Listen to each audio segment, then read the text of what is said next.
बार बार कहा जा रहा था कि हमारा छोटा सा गांव, हमारा छोटा सा गांव, लेकिन जब मैं इस मंच पर बैठा, आप लोगों का प्रेम देखा, तो ये गांव मुझे कैसा महसूस हुआ। चार पंक्तियां सुनिएगा कि खुशबू हुए तो सांसों की हम जद में आ गए, खुशबू हुए तो सांसों की हम जद में आ गए, आंसू बने तो दर्द की सरहद में आ गए, और जब से हमें मीत तुमने मन का चुन लिया, हम भी तुम्हारे प्यार की संसद में आ गए हैं, हम भी तुम्हारे प्यार और अब आए हैं तो क्यों आए हैं। चार पंक्तियां और सुनिएगा। आज तक जितना जो कुछ कमाया वो सब सहेज के लाया हूँ। क्यों लाया हूँ? चार पंक्तियों में सुनिएगा कि जब पूनम का चांद खिलेगा, जरा सुनिएगा कि जब पूनम का चांद खिलेगा, नूर में उसके घुलकर हम, जब पूनम का चांद खिलेगा, नूर में उसके घुलकर हम आ जाएंगे प्यार की पहली बारिश में फिर धुलकर हम।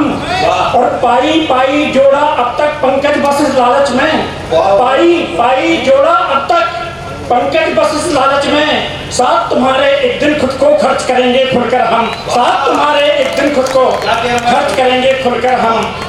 और ये कवि क्या है? चार पंक्तियां पूरे मंच की ओर से पढ़ता हूँ, सुनिएगा कि एहसास के लश्कर लेकर हम हर दिल पर हुकूमत करते हैं।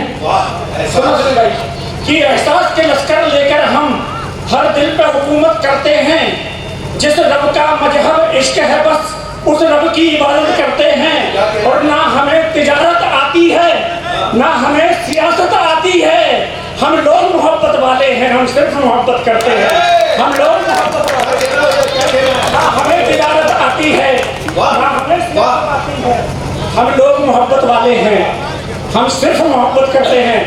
ये मोहब्बत किसी महबूब से भी हो सकती है और महबूब से सबको अलग अलग मोहब्बत होगी, लेकिन एक मोहब्बत जो हम सबकी सजा है वो है हमारा मुल्क। तब मैं चार पंक्तियां यहाँ से पढ़ना चाहता हूँ। पंकज अंगार अब आप तक पहुँचना शुरू होता है, कहीं आपके मन तक पहुँचे तो फिर आपकी प्रतिक्रिया तालियों के रूप में तब्दील होकर मुझ तक आए। मैं पढ़ता हूँ, क्या लिखता हूँ।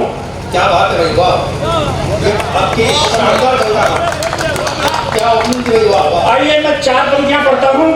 मैं क्या लिखता हूँ, चार पंक्तियों में आप तक पहुँचेगा, ठीक ठीक पहुँच जाऊँ तो फिर आपकी तालियां। और एक दावा करता हूँ कि जितनी आपकी तालियां आएंगी आगे की पंक्तियां उससे ज्यादा ऊर्जा के साथ आप तक पहुँचाऊंगा। पंक्तियां सुनिए, मैं क्या लिखता हूँ कि 5 जन्म में स्वर फूंका है राम धनुर्संधान लिखा, 5 जन्म में स्वर फूंका है राम धनुर्संधान लिखा, भगत सिंह की फांसी गाई शेखर का बलिदान लिखा, और दुनिया मेरे हाथ में शाही देकर बोली प्रेम लिखो, कलम लहू में डुबो के लेकिन मैंने हिंदुस्तान लिखा, कलम लहू में डुबो के लेकिन कलम लहू में डुबो के लेकिन कलम लहू में डुबो के लेकिन मैंने हिंदुस्तान दिखा। वो हिंदुस्तान दिखा कैसा? वो हिंदुस्तान जिसमें लोग जहाँ ये कहते हो कि हम वंदे मातरम नहीं गाएंगे क्योंकि हमारा मजहब इजाजत नहीं देता, वहाँ राना तबस्सुम माँ सरस्वती के मुख पर होकर खड़ी होकर सरस्वती वंदना करती हैं, तब चार पंक्तियों में मुझे जो हिंदुस्तान दिखाई देता है। चार पंक्तियों में सुनिएगा कि दीन धर्म ईमान बनाकर रखा है, दीन धर्म ईमान बनाकर रखा है, धड़कन को रमजान बनाकर रखा है, और हर मजहब को हमने इज्जत दी पंकज, दिल को हिंदुस्तान बनाकर रखा है, हर मजहब को हमने इज्जत दी पंकज, दिल को हिंदुस्तान बनाकर रखा है, दीन धर्म ईमान बनाकर रखा है, धड़कन को रमजान बनाकर रखा है, हर मजहब को हमने इज्जत दी पंकज, दिल को हिंदुस्तान बनाकर रखा है। और इस हिंदुस्तान की एक तासीर है, ये मुल्क जिसमें लगभग सारी सभ्यताओं ने आक्रमण किया, यूनानी आए, शक आए, हूण आए, कुषाण आए, मुगल आए, अंग्रेज आए, फ्रांसीसी आए, पुर्तगाली आए, लेकिन ये देश आज तक अपनी सभ्यता के साथ, अपनी अस्मिता के साथ खड़ा है। कारण क्या है? चार पंक्तियों में सुनिएगा, मैं पढ़ता हूँ कि हैं जितने भी ये नफरत के पैगंबर लौट जाते हैं, हैं जितने भी ये नफरत के पैगंबर लौट जाते हैं, मैं साहिल हूँ मुझे छूकर समंदर लौट जाते हैं, और शिकस्तें दे के दुनिया को जो आते हैं यहाँ पंकज, शिकस्तें दे के दुनिया को जो आते हैं यहाँ पंकज, यहाँ होकर शिकस्ता बे सिकंदर लौट जाते हैं, यहाँ होकर शिकस्ता बे यहाँ होकर शिकस्ता बे यहाँ होकर शिकस्ता बे सिकंदर लौट जाते हैं। लेकिन ये सिकंदर लौटते क्यों हैं? ये सिकंदर लौटते क्यों हैं? चार पंक्तियों में सुनिएगा कि ये सिकंदर लौटते। लेकिन उसके पहले चार पंक्तियां मैं ये भी सुनाना चाहता हूँ कि इस देश में बहुत से लोग ऐसे हैं जो राजनीतिक मंचों पर खड़े होते, जो इस देश की संसद में खड़े होते हैं, जो इस देश की विधानसभा में खड़े होते हैं और कहते हैं कि हम भारत माता की जय नहीं बोलेंगे, हम वंदे मातरम नहीं बोलेंगे। तब उन लोगों को चार पंक्तियों में मैं इस देश की शहादत की ओर से, इस देश की सैनिकों की ओर से जवाब देना चाहता हूँ। हमारे उत्तर प्रदेश में जब शफीकुर रहमान ने ये बात कही कि हम विधानसभा में कि हम वंदे मातरम नहीं बोलेंगे, तब मुझे लगा कि इस देश का सैनिक जो -40 डिग्री में कारगिल में कहीं द्रास में खड़ा होगा, वो क्या सोचता होगा। अगर पंक्तियां ठीक आपके मन तक पहुंचे तो फिर आपकी तालियां पे तो सुनिएगा कि सियासत की कलम से तू हर एक मजमून लिखता है। एक तो दिक्कत ये है कि मुझे ये समझ में नहीं आ रहा कि कहाँ देख के पढ़ूं। एक बार यहाँ बैठा, एक यहाँ बैठा, बीच में खाली। अगर जो लोग भी पीछे हैं, भारत माता की गोद आपकी प्रतीक्षा कर रही है, थोड़ा सा आगे आ जाएंगे तो बीच का जो खालीपन है ये भर जाएगा और शायद कभी आपके मन तक बहुत अच्छे ढंग से पहुंचेंगे। मैं पंक्तियां पढ़ता हूं, सुनिएगा कि सियासत की कलम से तू हर एक मजमून लिखता है, सियासत की कलम से तू हर एक मजमून लिखता है, बदल जाए जो वोटों में वही कानून लिखता है, और जुबान से अपनी जिसको तू बयां भी कर नहीं सकता, वो वंदे मातरम सरहद पे मेरा खून लिखता है, वो वंदे मातरम सरहद पे मेरा खून लिखता है, वो वंदे मातरम सरहद पे मेरा खून लिखता है, वो वंदे मातरम सरहद पे मेरा खून लिखता है। और साहब जिनका खून वंदे मातरम लिखता है, बहुत सारे शब्द आपने भी देखे होंगे तिरंगे में लिपट के आए। लोगों ने कहा शहीदों का कफन तिरंगा, मैंने कहा माफ करना, तिरंगा कफन नहीं होता। तिरंगा एक एहसास है। जब हम किसी को बहुत ज्यादा प्रेम करते हैं तो उसके बहुत ज्यादा सुख या बहुत ज्यादा दुख में हम उससे लिपट जाते हैं, तब तिरंगे का एहसास देखिएगा कि सैनिक के शब्द पर तिरंगा क्यों लिपट के आता है। चार पंक्तियों में सुनिएगा कि मस्ती का मिला क्षण तो मलंगा लिपट गया, मस्ती का मिला क्षण तो मलंगा लिपट गया, जलते दिए की लौ से पतंगा लिपट गया, और जो भी वतन की आन पर जहाँ से गुजर गए, सीने से उनके जाके तिरंगा लिपट गया, सीने से उनके जाके तिरंगा लिपट गया, सीने से उनके जाके तिरंगा लिपट गया, सीने से उनके जाके तिरंगा लिपट गया। भाई शिवसेना में सम्मान करिए आपका। बहुत बराबर पंकज भाई, धन्य हो गया आपके आमंत्रण पर।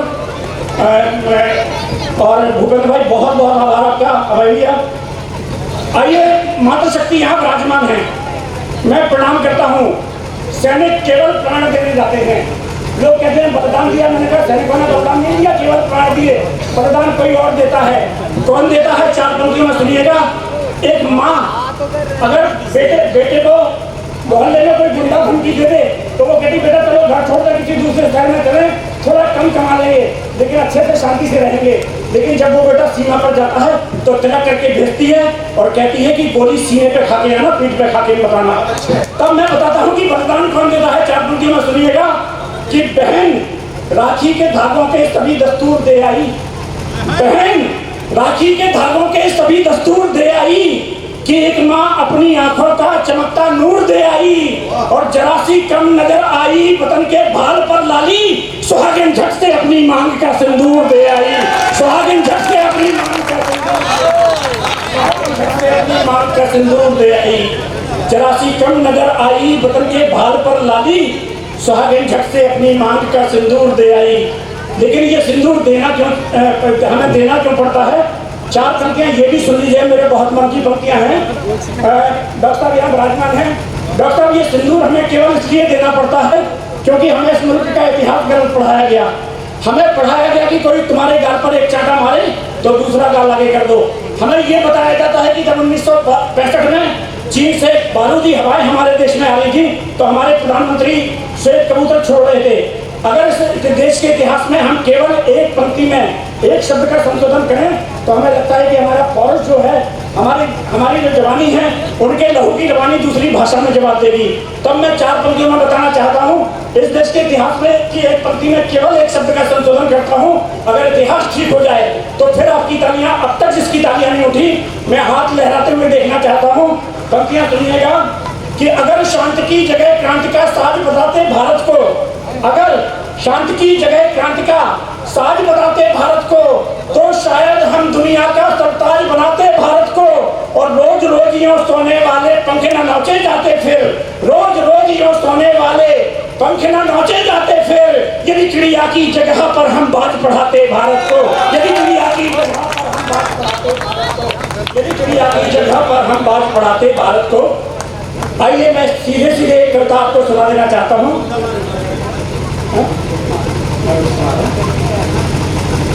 इस देश के बेटे, आपने पुलवामा के हमले में देखा होगा, इस देश के 40 बेटे शहीद हुए। उनके परिवार के दृश्य हमने टीवी पर देखे। आपने एक दृश्य देखा होगा, देहरादून का एक बेटा शहीद हुआ जिसका नाम था विभूति शंकर ढोंडियाल। उसकी पत्नी निकिता ढोंडियाल जो उसे सैल्यूट करती है और टीवी चैनल पर बार बार उसकी बात चलती है, लेकिन उसके चेहरे, उसके होठों पर एक शिकायत होती है। वो कहती है, विभूति तुमने मुझसे झूठ बोला, तुम मुझसे हमेशा कहते थे कि निकिता मैं इस दुनिया में सबसे ज्यादा प्रेम तुम्हें करता हूँ, लेकिन आज मुझे पता चला कि आप सबसे ज्यादा प्रेम मुझे नहीं, अपने देश, अपनी माटी, अपने हिंदुस्तान को सबसे ज्यादा प्रेम करते थे। जब बार बार उसने ये कहा, टीवी पर बाइट बार बार रिपीट हुई कि आपने मुझसे झूठ बोला, आपने मुझसे झूठ बोला, आपने मुझसे झूठ बोला, तब मुझे लगा कि यदि विभूति बता सकता है कि वो अपनी पत्नी को कितना प्रेम करता है तो वो क्या कहता। मुझे लगा कि जिस पत्नी को ये लगता है कि उसका पति देश से ज्यादा प्यार करता है और पति ये दावा करता है कि वो अपनी पत्नी से ज्यादा प्यार करता है, अपनी पत्नी की छवि उसकी दृष्टि में क्या रही होगी, वो मैं छवि बनाने की कोशिश करता हूँ। एक शब्द चित्र बनाता हूँ, आप लोग अपने आप को उसमें ढूंढिएगा, आप उसको ढूंढिएगा जैसे ढूंढना चाहते हैं। मैं पंक्तियां पढ़ता हूँ। वो पत्नी जिसको ये लगता है कि पति देश से ज्यादा प्यार करता है और पति ये दावा करता है कि वो पत्नी से ज्यादा प्यार करता है, उसकी छवि क्या रही होगी देखिएगा कि अधर गुलाबी जयपुर उसके आंखें नैनीताल, अधर गुलाबी जयपुर उसके आंखें नैनीताल, मन है गहरी झील भावना लगती है भोपाल, गुलमर्गा की बर्फ तीखे उसके गोरे अंग, ऋषिकेश की गंगा जैसा है आंखों का रंग, दिल में फैला दिल्ली जैसा भावों का विस्तार, मन में उसके लखनऊ जैसा गंगा जमनी प्यार, अंतस में पंजाब की मस्ती बदन अवध की शाम, और प्रेम से भरे हृदय में है वृंदावन धाम, तो स्वाभिमान से तने शीश से झांके राजस्थान, एक लड़की में देखा मैंने पूरा हिंदुस्तान, एक लड़की में देखा मैंने पूरा हिंदुस्तान, एक लड़की में देखा मैंने पूरा हिंदुस्तान, एक लड़की में देखा मैंने पूरा हिंदुस्तान। बाल की बिंदी दमके जैसे अरुणाचल की घाटी, दाई बाई दोनों बाहें गुवाहाटी चौपाटी, बांध रखा है उसने अपने केशों में मेघालय, काशी की पावनता मन में मानस अडिग हिमालय, आंख का काजल लगता जैसे हो बंगाली जादू, और हिमाचल का मुखमंडल करते मन बेकाबू, मुखमंडल की आभा जैसे भोर बनारस वाली, और आबू की संध्या जैसी रुखसारों की लाली, तो सिक्किम जैसा पहन रखा है हरा भरा परिधान, एक लड़की में देखा मैंने पूरा हिंदुस्तान, एक लड़की में देखा मैंने, गोवा के मौसम के जैसा यौवन धुला धुला सा, झारखंड के जंगल जैसी मन की भूल भुलैया, तमिलनाडु की नृत्य कलासी नाचे ताता थैया, प्रयागराज सा पावन संगम रूप सुवर्ण यौवन का, और बरसाने को जपता रहता जिसके मन का, तो तमिल तेलुगु सी प्रांजल है, हिंदी सी आसान, एक लड़की में देखा मैंने पूरा हिंदुस्तान, एक लड़की में देखा मैंने पूरा हिंदुस्तान। गीत का सबसे कोमल बंद जो मुझे बहुत पसंद है, शायद आपको भी अच्छा लगे, सुनिएगा कि लगे फिरोजाबाद कलाई चूड़ी, लगे फिरोजाबाद कलाई चूड़ी खन खन खन के, बहन बरेली बाला झुमका इतराती बन ठन के, चोली में चित्तौड़ झलकता लहंगा झाला वाड़ी, और चंदेरी इतराता है जब वो पहने साड़ी, पश्मीना की शॉल को ओढ़े कली लगे कश्मीरी, पटियाला के सूट में लगती है रांझा की हीरी, माथे की टिकली पर दमके हीरा पन्ना वाला, और कंठ में कर्नाटक के गजमोती की माला, तो रखी संजोकर नाक की नथनी ने मेवाड़ी शान, एक लड़की में देखा मैंने पूरा हिंदुस्तान, एक लड़की में। गीत का आखिरी बंद स्वागत कि जम्मू से दक्षिण तक जिसकी संगत गीत के दल थी, एक चेहरा आपकी आंखों के आगे भी बनना शुरू हुआ होगा। आज चाहे तो उसके सम्मान में भी तालियां बजा सकते हैं कि जम्मू से दक्षिण तक जिसकी संगत गीत गिरल सी, प्यार की जीवित प्रतिमा हमको लगती ताजमहल सी। बिंब अजंता का निकला जो अपना रूप समेटे, या खजुराहो की मूरत निकले जीने वसन लपेटे। और लचकती कमर की जैसे पद्मावत जलधारा, और लचकती कमर की जैसे पद्मावत जलधारा, उसके भोले रूप से पंकज रूप रति का हारा। तो पलक झुकाकर लाज से उसका मंद मंद मुस्काना, और लजाकर आकर मेरे गीतों में ढल जाना। तो घनानंद का छंद कहूँ या गालिब का दीवान, एक लड़की ने देखा मैंने पूरा हिंदुस्तान, एक लड़की